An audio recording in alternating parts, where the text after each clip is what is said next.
Hello friend, आपका स्वागत है शॉर्ट हैंड स्टडी क्लासेस में। मेरा नाम है पूनम और आज हम रा आंकड़े का प्रयोग सीखेंगे। तो चलिए वीडियो स्टार्ट करते हैं।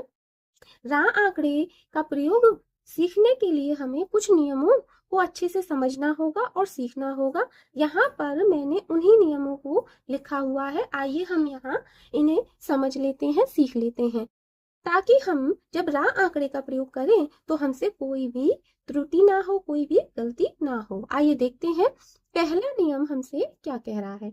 पहला नियम कह रहा है कि सरल रेखा के प्रारंभ में, सरल रेखा के आरंभ में बाएं से दाहिनी तरफ एक छोटा सा घुमावदार आंकड़ा लगता है तो उससे रा का अर्थ निकलता है। ठीक है, तो बाएं से दाहिने तरफ यानी कि लेफ्ट से राइट की तरफ जो घुमावदार आंकड़ा सरल रेखा के आरंभ में लगेगा वो रा का अर्थ देगा। वो क्या होगा? रा आंकड़ा होगा। इसी प्रकार का आंकड़ा बाएं से दाहिनी घुमावदार आंकड़ा जब लास्ट में व्यंजन की सरल रेखा के लास्ट में लगता है तब वो किसका अर्थ देता है? तब वो देता है ना का अर्थ। ठीक है, तो प्रारंभ में होगा तो रा होगा और लास्ट में यदि लगा होगा तो वो ना आंकड़ा होगा। इसमें दोनों सेम ही लगते हैं, केवल अंतर क्या है? रा आंकड़ा लगेगा आरंभ में और ना आंकड़ा लगता है अंत में, लास्ट में। आइए देख लेते हैं, उदाहरण से हम अच्छे से समझ जाएंगे। और एक और लाइन है ये कि यह आंकड़ा आरंभ में ही लगता है, प्रारंभ में ही लगता है, लास्ट में नहीं लगता। यदि लास्ट में रा आएगा तो हम उसे क्या करेंगे? पूरा लिखेंगे, अगर मात्रा आती है तो। आइए देखते हैं, आगे हम समझ लेंगे। आइए हम यहाँ देखते हैं और नोट करके एक ये लाइन लिखी है कि का वर्ग में रा आंकड़ा नीचे की तरफ लगता है। ठीक है, बाएं से दाहिनी तरफ लगेगा।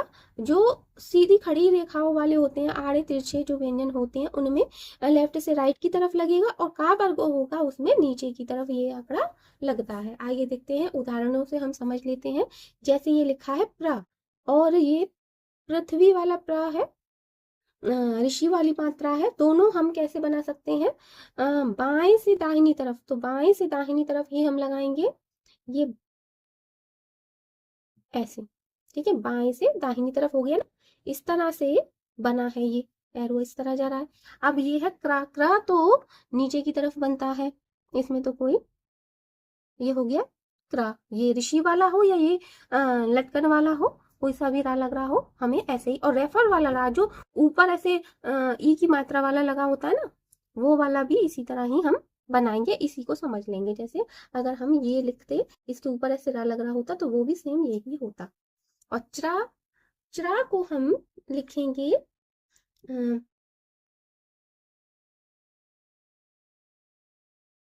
च्रा को हम लिखेंगे इसी तरह, बाएं से दाहिनी तरफ आएगा। ठीक है, तो हम लिखेंगे, ये हो गया चिरा, दोनों इसी से हो गया। चर और ट्र दोनों, और ट्र, ट्री, ट्री वाला ट्र ये भी सेम ऐसे ही बनेगा, बाएं से दाहिनी तरफ। बाएं से इस तरह से एरो बनाएगा, देखो ऐसे बनेगा। ठीक है, ऐसे करके ऐसे घुमाता।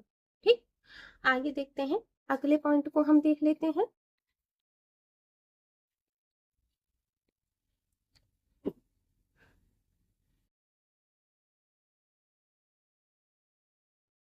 अब यहाँ सेकंड पॉइंट हमारा क्या कह रहा है कि या, रा और रा ऊपर वाला, ला, वा और हा में रा का आंकड़ा नहीं लगता है, बल्कि रा पूरा लिखा जाता है। तो किस किस में नहीं लगेगा, इस बात का हम ध्यान रखेंगे। या में रा जो ऊपर वाला है, ला में, वा में और हा में नहीं लगता है रा का आंकड़ा, उसे हम पूरा ही लिखते हैं। तो देख लेते हैं उदाहरण को। जैसे ये है हर, तो हम यहाँ लिखेंगे हा, इसी में रा मिला देंगे, ये हो गया हर। ठीक, और जैसे ये है वर, तो हम लिखेंगे वाह और इसी में रा आगे बढ़ा देंगे, ये हो गया वर। और ऐसे ही यर, तो या और इसी में रा आगे बढ़ा दिया, ये हो गया यर। आगे देखते हैं हम अपना थर्ड पॉइंट। थर्ड पॉइंट हमारा क्या कह रहा है कि तीसरा नियम हमारा कह रहा है कि वक्र व्यंजनों में रा आंकड़ा ना की तरह व्यंजन के अंत में के बदले व्यंजन के आरंभ में भीतर की तरफ लगाया जाता है। यानी कि रा आंकड़ा ना आंकड़े की तरह ही लगेगा, केवल अंतर क्या है कि ना आंकड़ा अंत में लास्ट में लगता था अक्षर के, और रा आंकड़ा हमारा क्या होगा, प्रारंभ में लगेगा, आरंभ में लगेगा। आइए देख लेते हैं हम। वक्र रेखाओं वाला ये सिलसिला चल रहा है, तो हम यहाँ पर इसके उदाहरणों को देख लेते हैं। जो वक्र रेखाओं वाले जो अक्षर है उन्हीं को हम यहाँ देख लेते हैं बनाकर। जैसे ये है त्रा, तो त्रा के लिए आरंभ में ऐसे छोटा सा घुमावदार आंकड़ा लग जाएगा और तारा लग जाएगा। ठीक है, ये हो गया त्रा। दोनों त्रा को इसी से हम समझ लेंगे, ये दोनों तरफ बन सकता है। ठीक है, दोनों तरफ बन सकता है। और इसी प्रकार द्रा और ये दा रा है, दोनों ही द्रा ऐसे बनेंगे। दोनों तरफ वाले बनाकर मैं दिखा दे रही हूं, केवल ये बनाएंगे या केवल ये बनाएंगे, दोनों ही इससे समझे जाएंगे। अब देखते हैं म्रा ये वाला, और माँ में ऋषि वाली मात्रा है, उसे देख लेते हैं। तो इसमें कैसे लगेगा, अंदर की तरफ घुमावदार ऐसे आंकड़ा लगा के हम माँ बना देंगे। ठीक है, क्या करना है, आरंभ में ही लगेगा। ठीक है, तभी रा का अर्थ देगा। अगर ये लास्ट में लगा होगा तो ना बन जाएगा। अब देखते हैं ना, ना में कैसे लगेगा, ना में लगेगा ना, ये न। ठीक है, इसी प्रकार सा, सा दोनों तरह वाले सा में ऐसे ही बनेगा। जैसे ये सा हो गया, ये सा, दोनों तरफ वाले सा में इसी प्रकार ही बनेगा। आइए देख लेते हैं अपना फोर्थ पॉइंट। फोर्थ पॉइंट में चौथा नंबर का नियम है जो हमारा, वो क्या कह रहा है कि ला और रा जो नीचे आने वाला है, ये वाला रा होता है ना, ऐसे वाला, में रा का आंकड़ा नहीं लगता, रा पूरा लिखा जाता है। यानी कि रा तो ये समझिए जो ऊपर जाने वाला है उसमें भी नहीं लगेगा, और जो नीचे आने वाला है रा, उसमें भी रा का आंकड़ा नहीं लगेगा। ठीक है, अब देख लेते हैं हम, और ला में भी नहीं लगेगा। देख लेते हैं हम उदाहरणों को, उससे हमें अच्छे से समझ आ जाएगा। जैसे ये है लर, तो हमने लिखा लर, ये हो गया ला और ये हो गया रा, लर हो गया। ठीक है, एक लर हम ऐसे भी लिख सकते हैं ऊपर जाने वाले रा के साथ ला, और ये रा ऐसे भी लिख देते हैं हम। ठीक है, ये हो गया लर, और ये है रर। तो नीचे आने वाले की बात हो रही है, तो हम यहाँ नीचे वाले ही लिखेंगे। ये हो गया रा, ये दूसरा रा, रर हो गया। ठीक है, और ये आगे चलते हैं, 2 बार लिख दिया मैंने। आगे चलते हैं, अगला पॉइंट देखते हैं। हम देखेंगे अपना 5th पॉइंट हमारा क्या कह रहा है। तो 5वें नंबर का नियम हमारा कह रहा है कि जिस व्यंजन में रा का आंकड़ा लगता है, पहले वह व्यंजन पढ़ा जाता है और फिर रा आंकड़ा पढ़ा जाता है। यानी कि जिस भी व्यंजन में, जिस भी अक्षर में रा का आंकड़ा लगेगा, पहले क्या पढ़ा जाएगा, पहले पढ़ा जाएगा वह व्यंजन पढ़ा जाता है, और बाद में रा आंकड़ा पढ़ा जाता है। जैसे क्र, उदाहरण देख लेते हैं। क्र का, फिर रा का आया है ना स्वर। देखिए जब हम बोल रहे हैं, पहले क और फिर रा की आवाज आ रही है, क्र क्र। ठीक है, और जैसे कृपा, तो हम लिखेंगे क्र और पा। तो का की आवाज पहले आ रही है, रा की आवाज बाद में आ रही है ना। ये हो गया कृपा। और जैसे प्र, ये तो पा आ रहा है पहले, फिर आ रहा है रा। ठीक है, आगे देख लेते हैं हम अपना 6th पॉइंट हमारा क्या कह रहा है। 6ठे नंबर का नियम हमारा कह रहा है कि नियमानुसार जो मात्राएं रा आंकड़ा लगे हुए व्यंजन के पहले आती हैं, वह पहले पढ़ी जाती हैं, और जो मात्राएं व्यंजन के बाद में आती हैं वह व्यंजन के बाद ना पढ़ी जाकर रा आंकड़े के बाद पढ़ी जाती हैं। ठीक है, क्योंकि व्यंजन और रा आंकड़े के बीच कोई मात्रा नहीं होती है।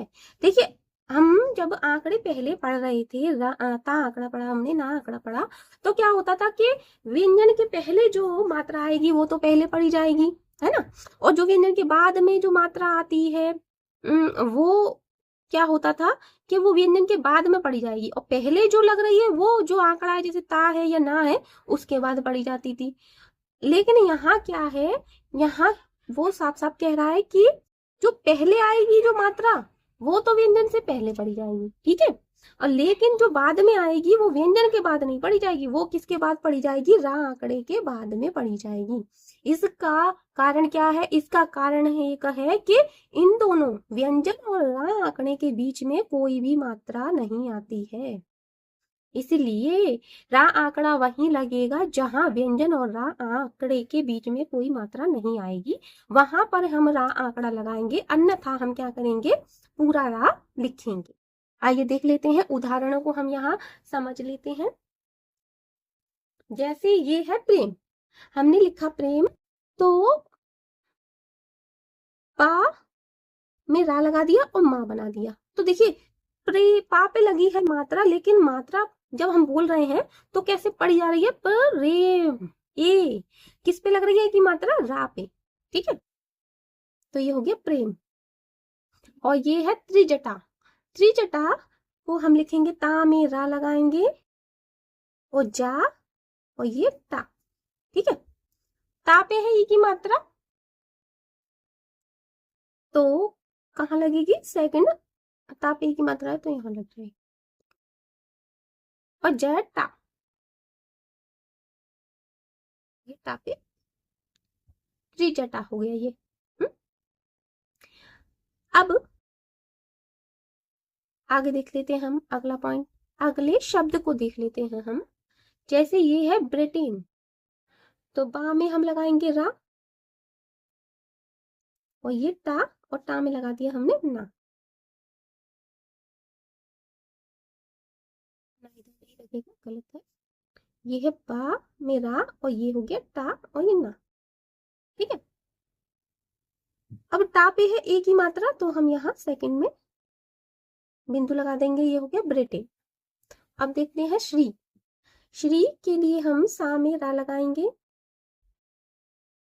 ठीक है, हम दोनों तरह से, दोनों तरफ वाला श्री ऐसे लिख सकते हैं, लेकिन ये वाला सही है क्योंकि वो वाला जो मात्रा वाला नियम यहाँ पर लागू हुआ कि यदि एक ही मात्रा आएगी बाद में तो बाया वाला सा ही बनेगा, सा पे वो वाला नियम हमने जो पढ़ा था वो वाला नियम यहाँ लागू होगा, तो इसलिए ये वाला हम बनाएंगे।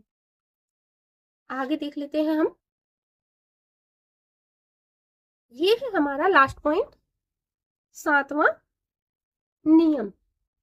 सातवां नियम हमारा क्या कह रहा है कि ता वर्ग और सा के अक्षर बाएं और दाएं दोनों तरफ से लिखे जाते हैं, इसलिए रा आंकड़ा दोनों तरफ लगता है, यानी कि बायां ता हो वर्ग हो या दाया हो, और सा बायां हो या दाया हो, दोनों में रा आंकड़ा लगता है।